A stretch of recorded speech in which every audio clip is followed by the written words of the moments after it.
those of our viewers tuning in right now, Budget 2025 has really given a big bonanza to the middle class. A huge relief for no income tax till the income bracket of 12 lakh rupees. And besides that, there are a huge number of exemptions that have also been added in the hope and in the expectation that this is going to spur economic activity, make us get into that high income bracket and let us achieve that Viksit Bharat target that the government has been talking about. To talk more about this budget, some of the other key aspects, its focus also on manufacturing and job creation. I'm now joined by Mr. Amitabh Kant, former CEO of NITI Ayog. Mr. Kant, thanks much for speaking to NDTV.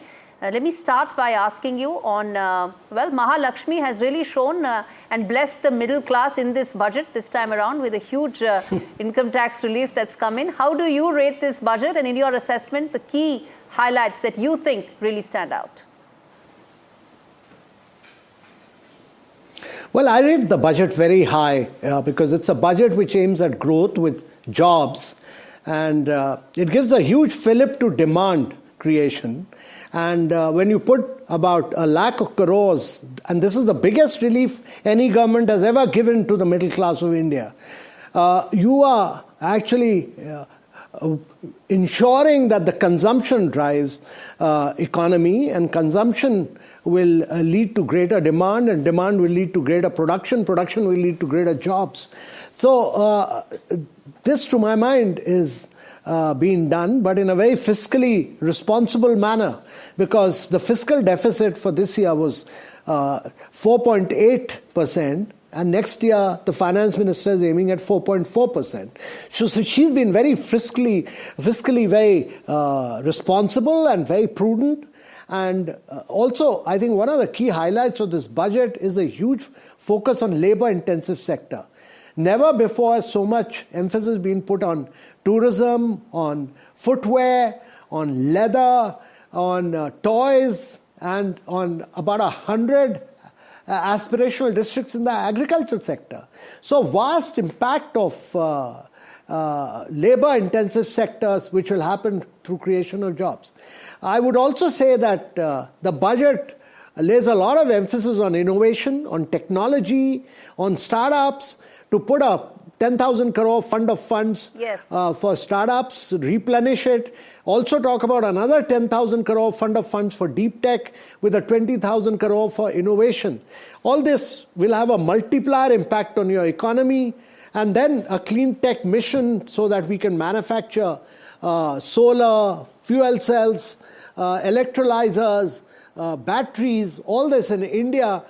Make in India approach for clean tech manufacturing, all this is very, very important to my mind. Indeed, a lot of lastly, I would say that this thrust towards nuclear energy and opening up the insurance sector are also very, very major initiatives. Indeed, a lot of focus on technology, a lot of focus on startups. But let me come back on the manufacturing bit. There's now a national manufacturing mission being talked about, aiding the MSMEs as well, increasing the credit guarantee, a whole host of other measures, also figuring out the logistics part, which has constantly been a constraint for us given India's higher logistics cost. How do you see that impacting and helping India's manufacturing aspirations get us to be the 30% of GDP by 2030? Do you see that happening? 25% actually, 25% of GDP by 2030.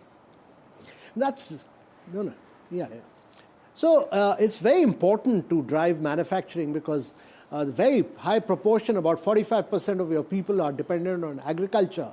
They are poorly paid. You need to move them to good jobs in the manufacturing sector. And that, to my mind, is very important. And the budget does that through the instrument of credit guarantee, that startups and MSME can use the credit guarantee. Also, it lays emphasis on a lot of cutting-edge areas of growth, artificial intelligence, clean tech, etc.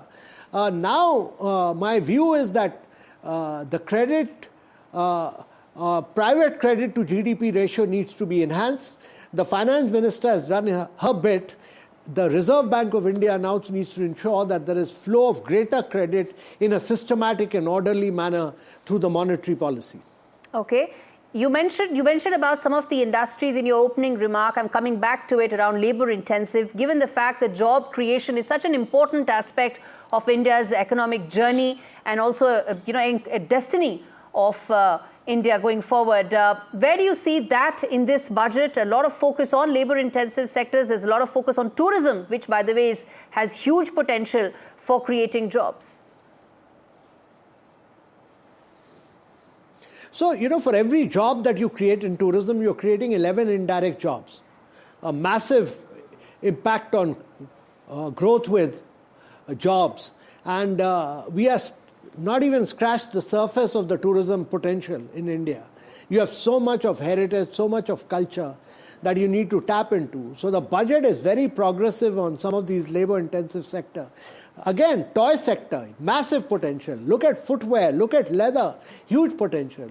And the objective of bringing cutting-edge technology, storage, credit to 100 backward districts in agriculture sector. All this can be path-breaking as far as creating jobs is concerned. So while growth will create jobs, focus on labor-intensive sector with growth means that you're going for growth with labor intensity, which is very, very important in the case of India. Indeed. You mentioned footwear and leather, sir. The scheme is going to impact 22 lakh people, is what some of the estimates seem to suggest. And finally, let me ask you this, an issue that's a topic that's very close to your heart. You've spoken about it at length, which is around technology. This budget lays emphasis on the next phase of growth, which has to be tech-enabled. Whether it is the startups or whether it is some of the other tech innovations that India Inc. needs to make in. How do you see that? Do you think there's enough emphasis being made on technology in this budget? So, the good thing about this particular government is its emphasis on cutting-edge technology, whether it's through the clean tech mission or whether it's through artificial intelligence. Last year, the finance minister had given 3 centers of excellence. She's this year given another center of excellence in AI for education. But more important than that is the huge focus and emphasis on startups, which will then do cutting-edge work in many of these new tech areas of growth. So we need to grow in AI, we need to grow in quantum computing, we need to grow in semiconductor, we need to grow in clean tech areas. All this have had a very huge emphasis in the last 2 years. And that will enable India to technologically pole vault in the coming years. Indeed, there's a 500 crore fund for AI also that's been set up. Mr. Kant, thanks so much for breaking down the budget for us and the key areas that could really ensure that India takes off on its growth journey.